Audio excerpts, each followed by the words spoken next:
Las jornadas de educación con la presentación del grupo de educación que hemos titulado ¿Por qué es necesario educar en la diversidad? En estas jornadas van a participar nuestras compañeras y compañeros Dani Molinero, Eva Luna Díaz, Paula Álvarez y Jorge Ubel, voluntarios del grupo de educación de COGA. Muchas gracias, chicas y chicos. Podéis proceder a la presentación. Comenzamos con Dani Molinero. Hola, Dani. Hola, bueno, a ver, ahí vamos.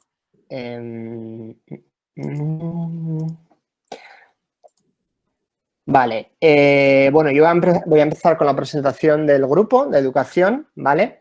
Entonces, primero, ¿quiénes somos? Bueno, somos parte del colectivo COGAM. Y somos un grupo de voluntarios en educación que llevamos haciendo intervenciones socioeducativas desde 1994 en centros escolares. Lo que hacemos son dar talleres de diversidad afectivo-sexual e identidad de género con el objeto de la prevención del acoso escolar, principalmente la prevención del acoso escolar por LGTB-fobia. Estos talleres son muy importantes y tienen, a su vez, dan pie a una investigación sobre el acoso escolar en los centros escolares y esta investigación facilita que se pueda monitorizar este acoso escolar y se pueda analizar con encuestas que llevamos a cabo en los talleres, encuestas anónimas al alumnado.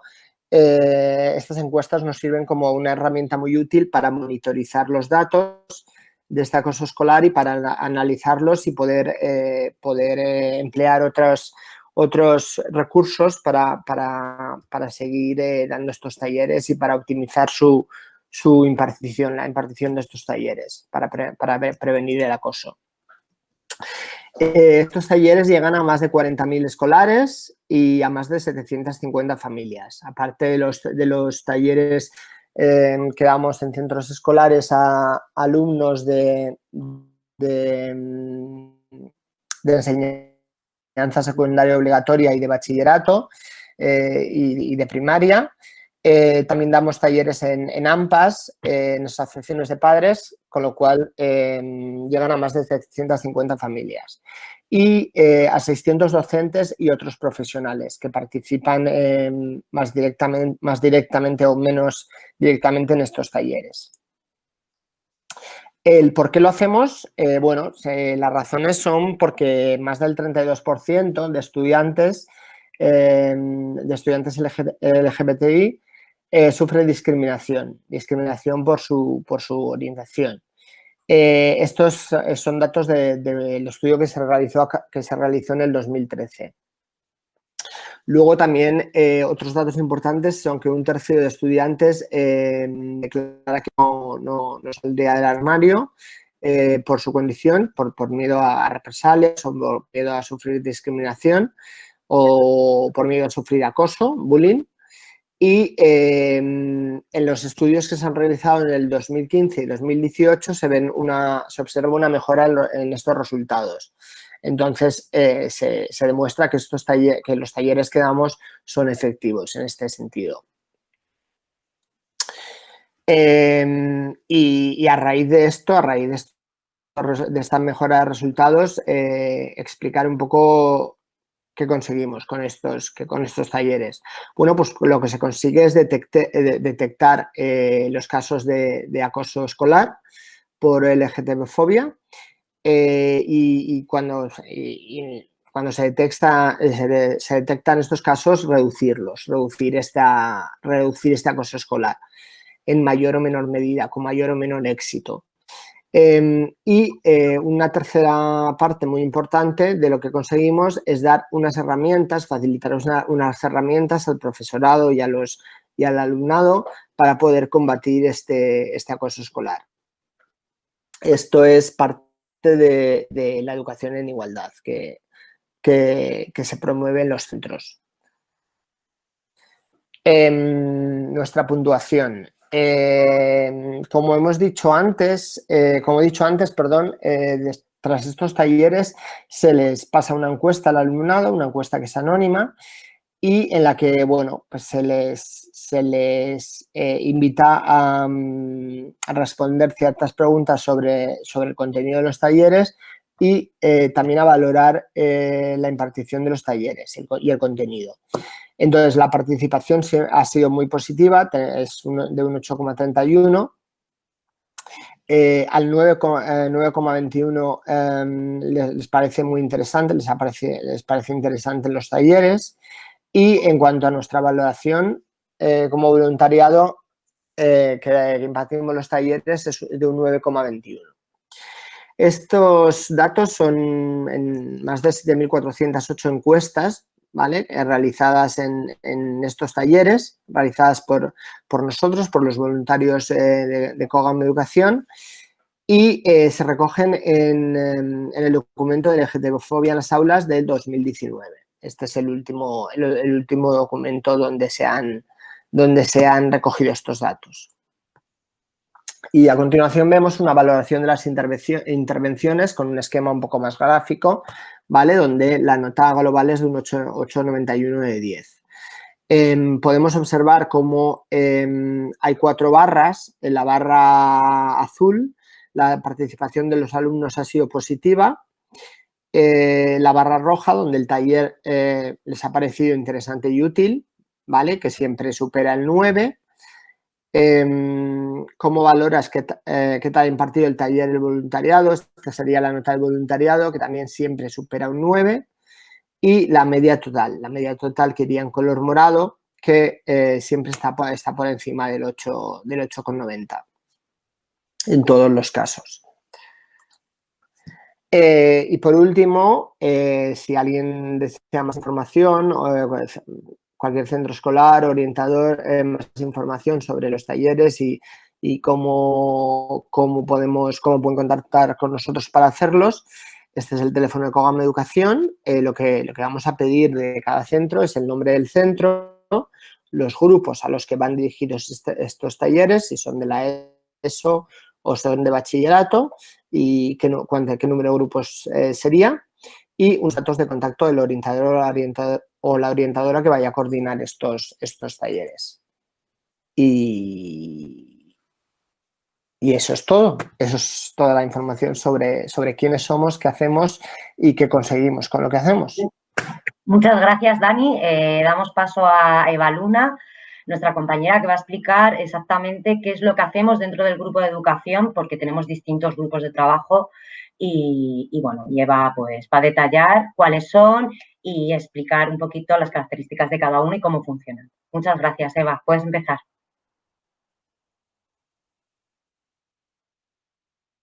Eva, tienes el audio apagado. Dale al audio. Perdona, gracias, Sara. Es que como tengo ruidos de obras, intento aprovechar para mutear siempre que puedo para no hacer más ruido de fondo. Voy a intentar explicar todo lo que pueda en un breve lapso de tiempo para no aburrir a nadie y también en lo que carga mi compartir pantalla os voy a decir que voy a intentar hablar en femenino, masculino y con la E. Confieso que la letra E la tengo poco interiorizada y me puede costar un poquito, ¿vale? Entonces intentad no, perdonádmelo en caso de que no lo consiga. Pero bueno, como bien ha dicho nuestro compañero Dani, el grupo de educación pues, tiene como objetivo disminuir la discriminación y se compone pues, de personas voluntarias comprometidas y pues, bueno, las razones por las cuales la gente se suma a este grupo pueden ser muy variadas, ¿no? Desde querer comenzar en el activismo, hacer prácticas o estudios o incluso conocer gente. Nuestro objetivo ya lo ha dicho Dani, simplemente quería que engancharais y recordarais que para nosotros es muy importante intentar dar herramientas y detectar la LGBTfobia y pues que nuestros talleres son la principal tarea que hacemos en el grupo de educación, pero que como ha dicho Sara, hacemos más cosas, ¿no? Entonces, ¿cómo nos organizamos? Aquí he hecho un pequeño índice de todos los grupos y voy a empezar por las personas que damos talleres, ¿no? Las personas talleristas o las personas voluntarias que dan los talleres hacemos distintas sesiones. En cada aula intentamos ir siempre 2 veces. Una, a dar unos contenidos teóricos que siempre intentamos que salgan de la propia clase y de la propia chavalería. Simplemente les damos unos guiones y unas preguntas que les lanzamos para que respondan. Y en la segunda sesión hacemos dinámicas, juegos o algo más interactivo que fomente el debate y la asimilación de estos conceptos de educar en la diversidad. Siempre con la firme intención de convencer a la clase de que la manera de prevenir el bullying y el acoso escolar nace de la clase como grupo. Entonces, el número de gente a la que llegamos, lo ha dicho Dani, llegamos a 40 institutos en secundaria, también vamos a otros centros, como diré luego, pero vamos también a primaria, a la educación secundaria, a bachillerato, a formación profesional, a las aulas de compensación educativa, a cualquier AMPA para padres, para madres, para distintos docentes, a distintos centros y espacios juveniles, que es una cosa que estamos abriendo ahora, a centros sociales para aquellas personas que trabajan por la mañana pero por la tarde pueden venir a dar estos talleres, o a cualquier otro centro, al final, que nos sirva como motor de cambio social o que quiera lograr una sociedad más libre, ¿no? Entonces también hemos sido personas invitadas en el Scouts, tenemos compañeros científicos, aquí hablo masculino porque lo han hecho principalmente 2 compañeros que son hombres cis, que han ido al CSIC, también hemos ido a la universidad, hemos hecho jornadas abiertas por la Semana del Orgullo, desde mercados centrales hasta asociaciones o cualquier otro lugar que se nos permita llegar, ¿no? Como ha dicho Dani, tenemos ahí los datos de contacto y siempre estamos abiertas a que nos escriban más personas. Entonces, el grupo de talleristas sería el principal, pero no sería posible hacerlo sin un equipo de coordinación. En el equipo de coordinación he puesto que es parte del voluntariado porque considero que es muy importante, pero también se encuentran las... Uy, sí. ¿Qué ha pasado? ¿Se ha cortado? No. Ah, vale, perdonad, he tenido que quitar la presentación. Perfecto, vais bien, seguir hablando. Retoma. Vale, perdona por la interrupción. Nada, que me ha asustado. Pensaba que como yo no os veo, pensaba que había hecho algo mal.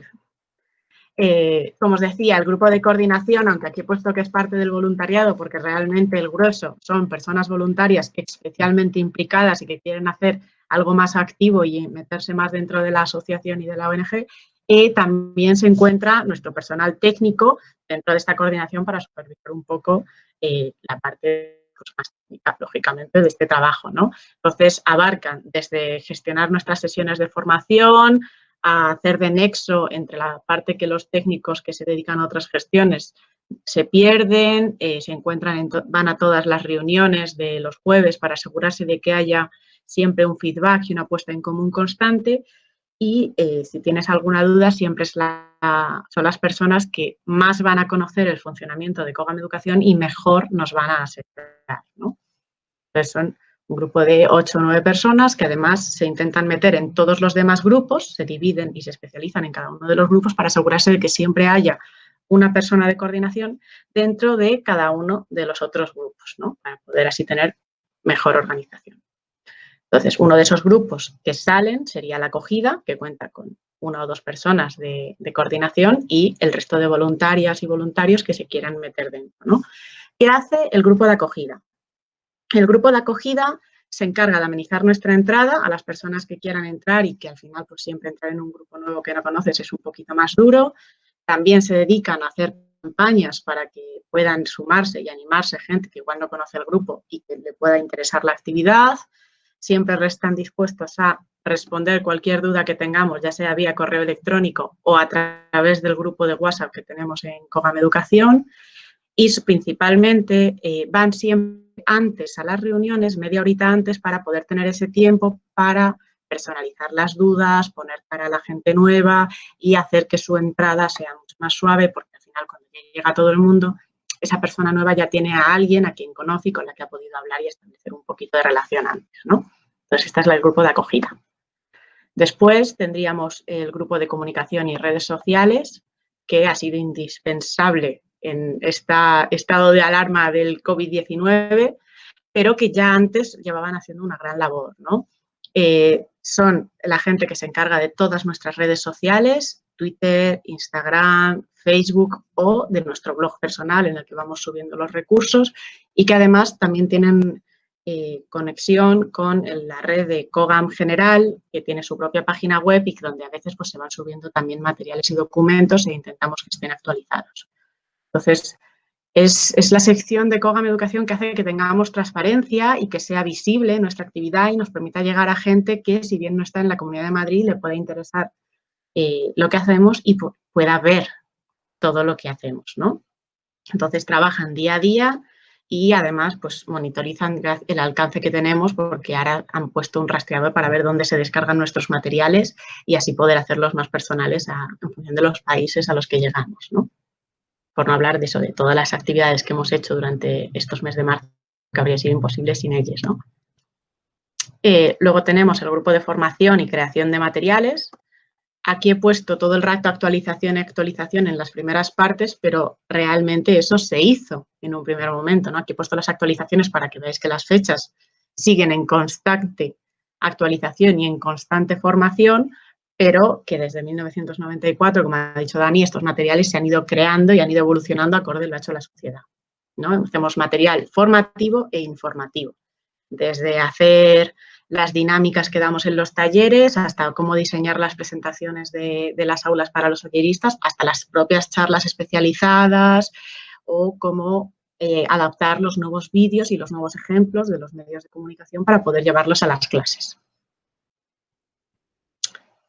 En investigación educativa es un poco más, tiene más intríngulis porque tiene mucha utilidad, nos sirve para poder seguir trabajando. Además, gracias a la antigüedad que tiene COGAM Educación, nos permite hacer estudios longitudinales y ver cómo han evolucionado las cosas en el tiempo.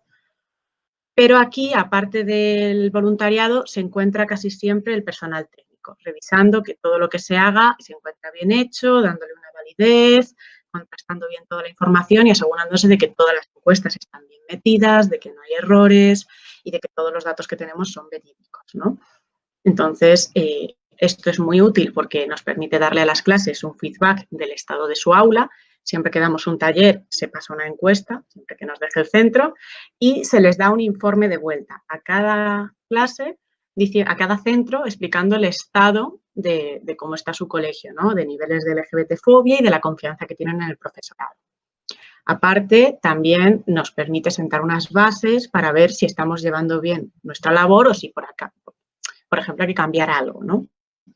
Uno de los ejemplos sería la actualización de la encuesta que he puesto antes o el poder insertar nuevas leyes en nuestros discursos conforme van saliendo. Por ejemplo, la ley de 2016 de la Comunidad de Madrid fue muy importante y supuso un cambio que nos hizo aprendernos toda la legislación vigente para poder llevarla a cabo. Y de esto también se encarga gran parte del grupo de investigación. Y por último, pero no menos importante, se encontraría nuestro personal técnico, que son Sara Guilló, presente, aunque un poco escondida, y José Vela, por no hablar de otro personal, ¿no? También tenemos a nuestra compañera Mon, que se encuentra también presente como técnica de educación, pero son quizá la parte más invisibilizada del grupo y la más necesaria, ¿no? Son las que se ponen en contacto con los centros, los que organizan a todo el personal voluntariado y se dedican a decirnos quién puede ir a cada centro para evitar que nos dupliquemos o que no quede ningún centro desatendido, realizan todo el trabajo que hacemos y siempre están disponibles para cualquier duda que nos pueda surgir. Más o menos, si queréis os dejo ahí un par de segundos los datos de contacto, pero estos son más o menos los pequeños grupos en los cuales nos organizamos en y creo que Muchísimas gracias, Eva. Pasamos ahora con nuestra compañera Paula Álvarez, que junto con Jorge van a explicar por qué hacemos estas intervenciones, los talleres y todas las actividades que ha detallado nuestra compañera Eva. Os doy paso. Paula, puedes empezar cuando quieras. Hola, a ver, voy a darle a presentar. Vamos allá.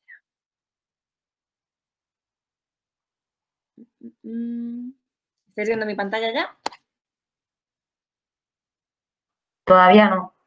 Ahora ya está. Está cargando. Ya está. Uy, que vais a ver, que vais a ver ya un preámbulo antes del principio. Pues Pues sí, yo soy Paola Álvarez y como decía Eva, estamos en diferentes comisiones y yo le hago también voluntariado en la acogida. Y aquí junto con Jorge Ubel hemos hecho una presentación de la justificación de por qué los hacemos. Para mí la respuesta sería pues sentido común, ¿no?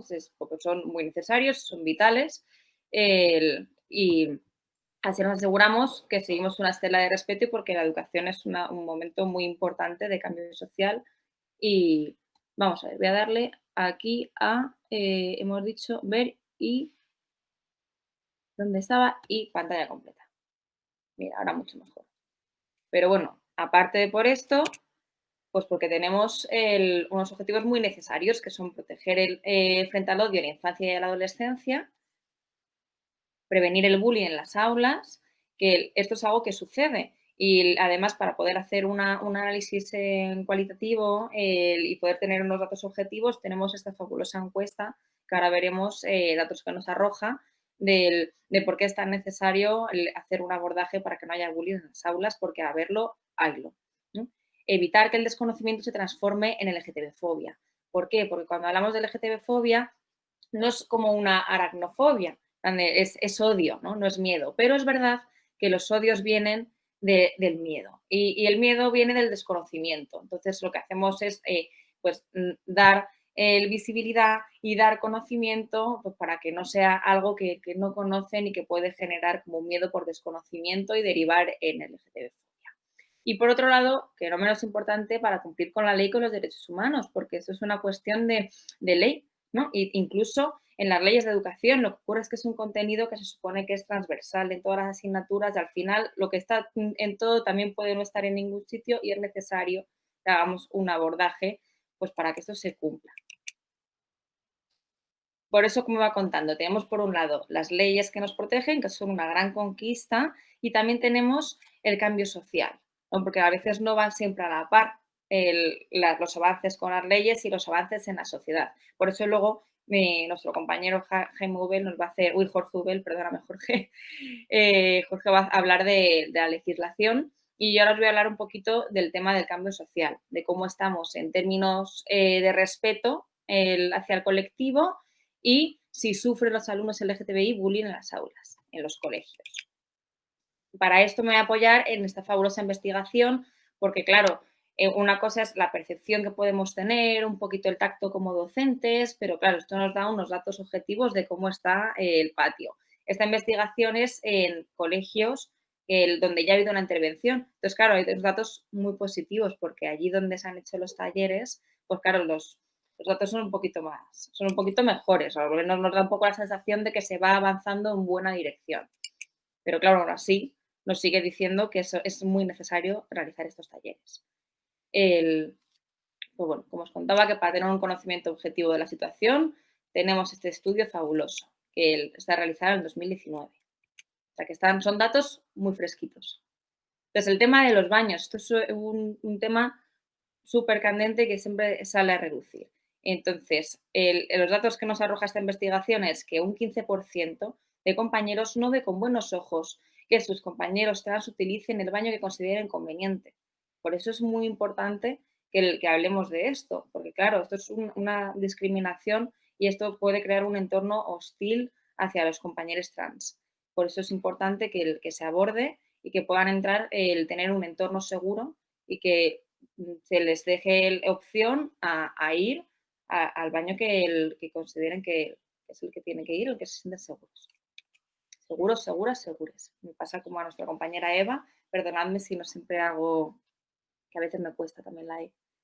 No por no querer, sino por la falta de costumbre, ¿no? Que es algo que la lengua que va en evolución. La mayoría de la población se muestra de acuerdo con la aceptación de la expresión de amor, pero entre los chicos solamente un 58% está totalmente a favor, frente al 86% de las chicas. ¿Qué nos dice esto? Que el machismo también es algo que atraviesa también al colectivo. Tenemos que ir todos juntos y ver, oye, por qué estos datos y por qué los roles de género también están afectando a esta percepción de la expresión de amor. Y un dato también muy sorprendente, que es que entre los chicos gays solamente el 69% está totalmente a favor de esta expresión de amor. Entonces, es un dato a tener muy en cuenta y nos habla mucho de la homofobia interiorizada, ¿no? Como personas a las que les está verdaderamente afectando y que podrían estar muy contentos con poder tener una expresión de amor absolutamente libre y de repente no están muy de acuerdo, ¿no? Pues esto es muy importante porque no solamente está afectando al entorno y la percepción del entorno, sino a las propias personas que están sufriendo esa propia LGTB-fobia. El 29% del estudiantado piensa que las compañeras y compañeros LGBT no son aceptados por el resto. Un 29 es un 30%. Esto es 1 de cada 3, esto es un tercio, ¿no? Que un tercio del alumnado piense que no están aceptados es una cifra muy grande y que nos da una dimensión de la importancia que tiene abordar esto en las aulas. Porque si un tercio ve que no están siendo aceptados, seguramente es porque no están siendo aceptados como los demás. Entonces es importante que abordemos para proteger a esta infancia y crear un entorno de respeto y un entorno agradable con todos y con la diferencia. Dice, ya hemos visto la percepción de aceptación en los compañeros LGBT, pero de cómo están los compañeros por parte del alumnado. Pero esta percepción desemboca además en agresiones verbales, vamos a ver ahora. Pues sí. Es importante que trabajemos en esta percepción y trabajemos en el entorno, porque esto tiene consecuencias y esto desemboca en agresiones, en bullying y en un montón de consecuencias negativas que el abordaje está en el pre, ¿no? Cuando ya nos encontramos con el problema, pues es muy fácil ver que existe un problema, ¿no? Pero lo que hay que hacer es ir un poquito a las raíces. ¿Qué está pasando? ¿No? ¿Por qué se está sucediendo esto? Y bueno, tenemos cifras que nos dicen que esto sucede, como que el 24% de la población trans, que esto es la cuarta parte, es con casi un 25%, reconoce haber recibido insultos, 1 de cada 4. Y el 12% del alumnado LGBT ha recibido insultos. Esto también, o sea, son cifras muy altas por ser insultado sencillamente por quién eres. O sea, nos arroja, pues eso, que la intervención es muy importante. ¿Y qué pasa con las agresiones físicas? ¿Solamente son insultos? ¿Solamente hay agresiones verbales? Pues no, también hay agresiones físicas. El 6% de las y los menores han presenciado alguna agresión física por motivos de LGTB-fobia. Entonces, porque mucha gente ha visto que hay agresiones, que hablamos más de agresiones físicas, ¿no? Y el 1% ha sufrido personalmente golpes por ser o parecer LGBT. De entre estos, el 56% de la población LGBT, el 33% heterosexual y el 11% menores trans.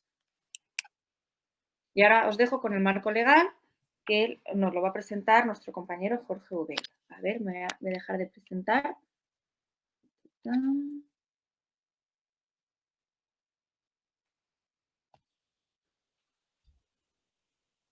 Listo.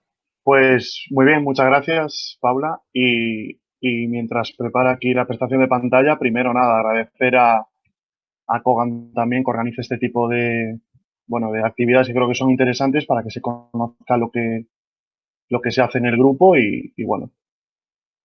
Vale. Ahora sí que se ve, ¿verdad? Perfecto. Bueno, pues yo voy a hablar un poquito del marco legal y sobre todo, digamos que cuál es la justificación legal que nosotros tenemos para hacer este tipo de actuaciones y de este tipo de actividades.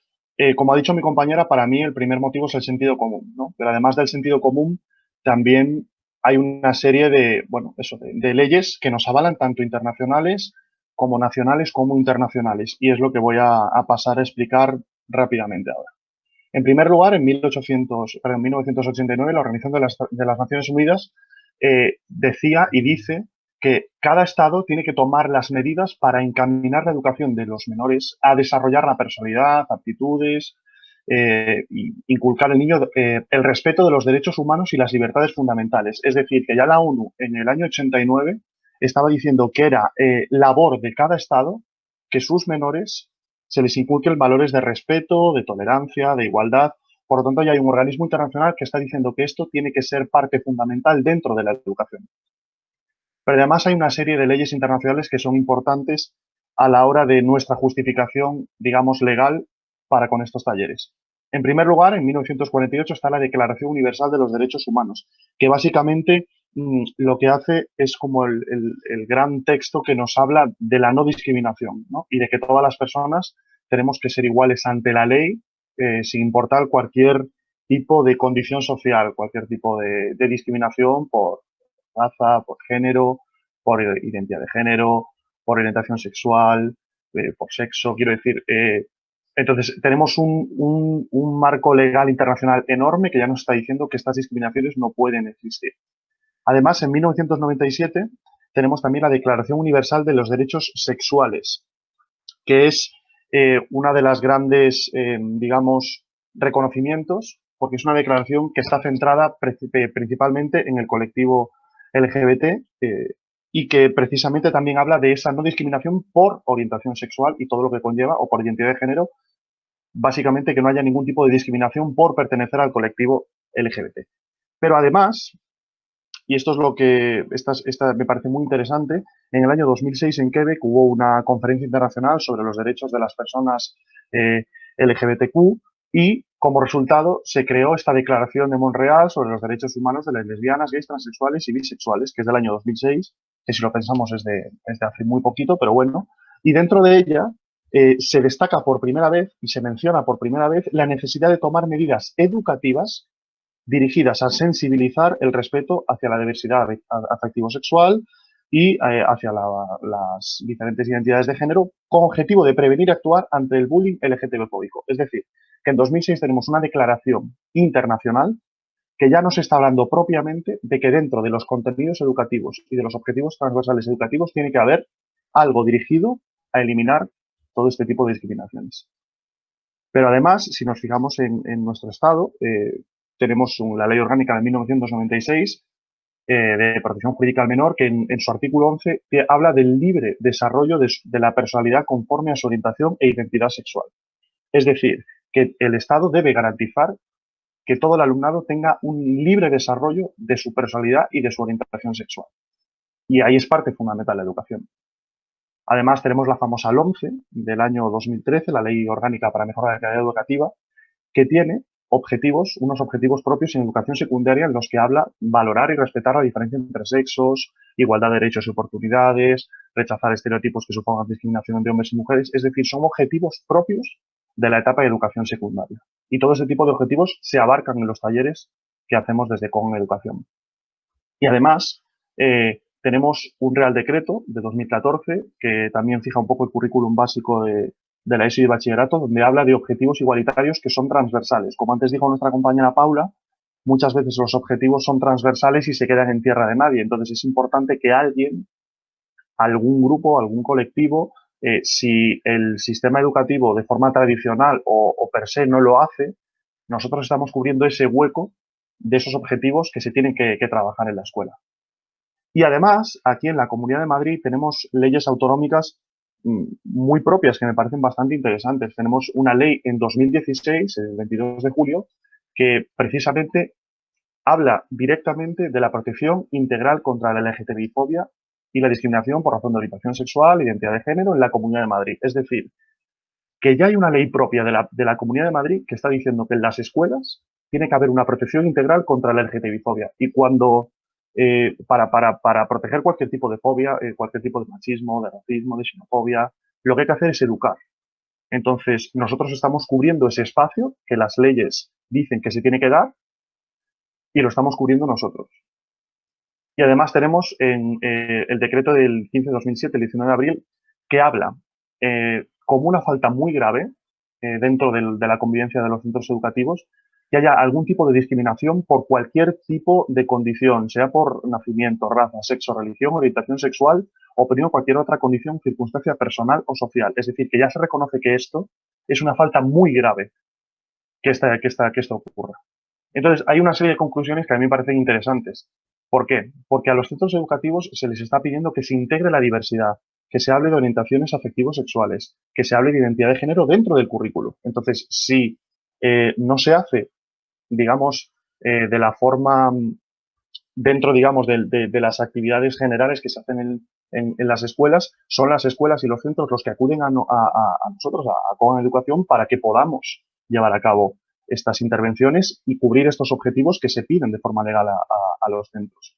Se habla también de que hay intervención activa y precisamente nosotras y nosotros lo que hacemos es una intervención activa en las aulas y desarrollamos actividades sobre la diversidad, sobre las orientaciones afectivo-sexuales y sobre la identidad de género y visibilizamos la guía LGTBI porque sobre todo nos convertimos un poco en unos espejos en donde muchos alumnos, alumnas y alumnes se pueden mirar y decir, oye, hay un ejemplo de personas LGBT que están bien y creo que cubrimos una labor muy importante y sobre todo que tenemos un marco legal que nos avala a pesar de que se esté intentando decir que lo que hacemos no es correcto, hay un marco legal que está avalando que lo que nosotros hacemos en los centros educativos es obligatorio que se haga de una u otra forma. Por lo tanto, nosotras y nosotros lo seguiremos haciendo siempre y cuando los centros sigan necesitando que se haga, por supuesto. Y ahí quedan de nuevo los datos de contacto del Grupo de Educación de Cobham. Los dejo ahí un par de segunditos y con esto pues termino mi intervención. Ahí los tenéis. Y dejo de compartir. A ver si deja de compartir. Muchas gracias, compañeras y compañeros. Ha sido un placer poder compartir con vosotros esta presentación tan importante porque nos permite visibilizar no solamente nuestra labor, sino también concienciar de la importancia de todas las actividades que realizamos para prevenir y actuar ante el acoso LGTB-fóbico. Pero también quiero agradeceros vuestra participación diaria, vuestra acción diaria y altruista en esta generación de espacios seguros en centros escolares y espacios juveniles. Pues con este agradecimiento queremos despedir esta jornada. Un saludo y como habéis visto tenéis un montón de canales para contactar con nosotras y nosotres y así solicitar más información si así lo deseáis. Hasta luego. Muchas gracias. Muchas gracias.